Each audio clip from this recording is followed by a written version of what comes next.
ప్రస్తుతము సీఎం రేవంత్ రెడ్డి పాలన అనేది నిర్మాణ వ్యవస్థలో ఉంది.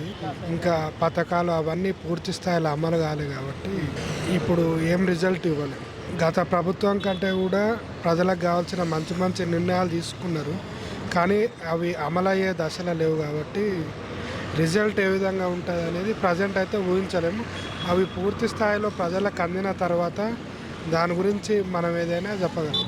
రేషన్ కార్డ్స్ అనేవి ఇంతకుముందు లేవు. గత ప్రభుత్వం కేసీఆర్ ఉన్నప్పుడు తీసుకోలేదు.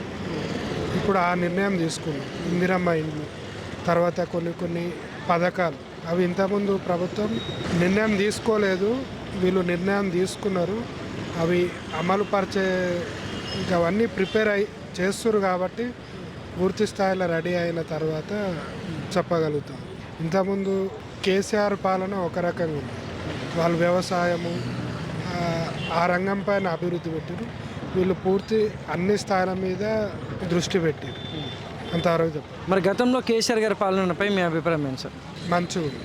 ఎందుకంటే రైతులకు కావాల్సిన, ప్రజలకు కావాల్సిన ప్రాథమిక అవసరాలు, రైతు రాజ్యం అనేది అంటారు కదా, ఆ రైతు రాజ్యాన్ని చూపించగలిగింది. మిగతా వాటన్నిటికంటే కూడా రైతు రాజ్యం అనేదాన్ని ఆయన ప్రాముఖ్యంగా తీసుకుంటూ దాని విషయంలో ఆయన సక్సెస్ అయ్యారు. రేవంత్ రెడ్డి విషయానికి వస్తే అవి అమలు చేస్తూనే కొన్ని సాపోసోపేత నిర్ణయాలు తీసుకుంటూ అవన్నీ ఎక్కడ కూడా ఇంకేం పూర్తి స్థాయిలో అమలు కాలేదు. ఎలక్షన్స్ కోడ్స్ అవన్నీ వస్తున్నాయి, అన్నీ అప్లికేషన్ దశలోనే ఉన్నాయి కాబట్టి ఇవన్నీ పూర్తి స్థాయిలో ప్రజలకు అందినప్పుడు మాత్రం మనం చెప్పాలి. Thank you sir.